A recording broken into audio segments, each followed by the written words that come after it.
На Белсаті навіны коротко пра галоўнае распавяду я, Юлія Лабанова. Вітаю.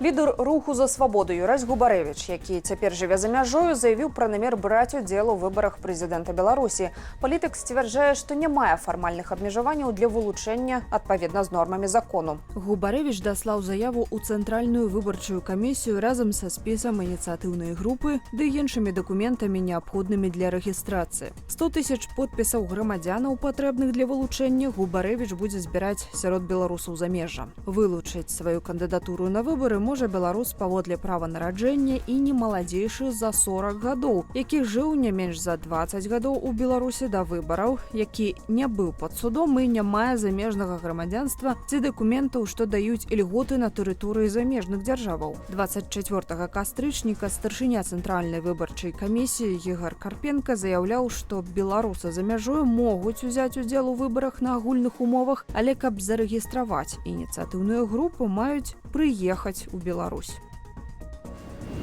Стала вядомая дата правядзення сумесных вайсковых вучэнняў Беларусі і Расіі «Захад-2025». Іх запланавалі на верасень. Пра планы расійска-беларускіх вучэнняў «Захад-2025» на тэрыторыі нашай краіны афіцыйна паведамілі 23 кастрычніка. Тады ў Менск на калегію прыехаў міністр абароны Расіі Андрэй Белавусаў. Паводле рэсурсу «Беларусь у фокусе» мэтаю манеўраў можа стацца рыхтаванне да новага ўдару па ўкраіне, бо цягам года Расія назапашвае на беларускіх базах ракетна-артылерыйскія боепрыпасы. Неабходнасць вучэнняў Расія тлумачыць адказам на ўзмацненне актыўнасці НАТО і ўцягнутасці захаду ў дапамогу Кіеву. Афіцыйна «Захад-2025» разглядаюць як сродак стрымлівання і ўмацавання ваеннай пазіцыі.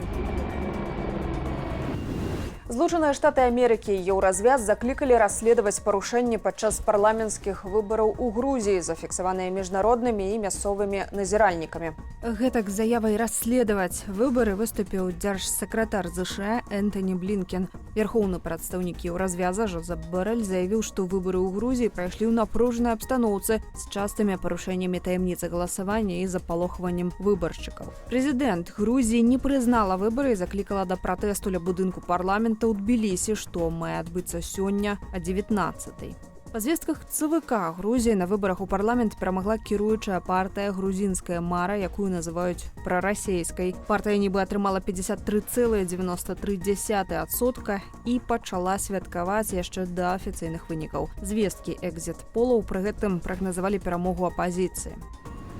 21 пацярпелы, сярод іх 5 дзяцей. Уначы расійская армія ударыла кіраванымі авіябомбамі па Харкаўскай вобласці ўкраіны. У Харкаве траплянне прыйшлося побач з 9павярховікам. Пашкодзіла перакрыццё паміж 8 і 9 паверхамі. Разбуранымі апынуліся 3 кватэры. 7 чалавек атрымалі раненні, паведаміў мэр гораду Ігор Тэрхаў. У Харкаве працягваюць аварыйна-ратаўнічыя працы.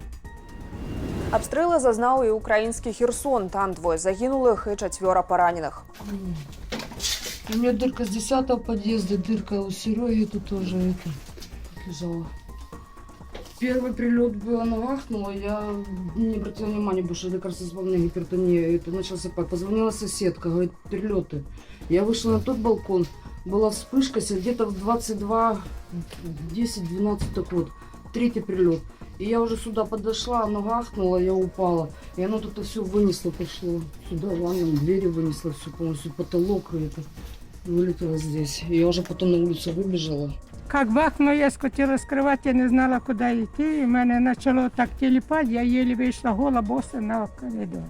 Весь разговор. Потом мне вынесли одежду, я оделась и вышла на 4-й этаж. Спустилась и все.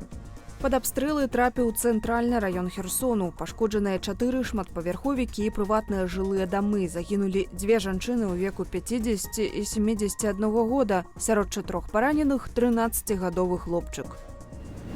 Пад удар украінскіх беспілотнікаў трапілі 2 спіртзаводы ў Варонежскай вобласці Расіі. На адным з іх загарэўся пажар. Яго зліквідавалі каля 2 гадзіны ўначы. Пацярпелі 2 працаўнікі прадпрыемства. У Анісінскім раёне полымя пашкодзіла некалькі будынкаў, гаражы і транспарт, жылы дом і электралінію. У Новахапёрскім раёне дрон трапіў у дах гаспадарчай пабудовы. Это пошел тушить, І гэта ўсе навіны ў кароткім аглядзе. Падсумаванне інфармацыйнай карціны дня глядзіце о 20 аб'ектыве. Заставайцеся з Белсатам.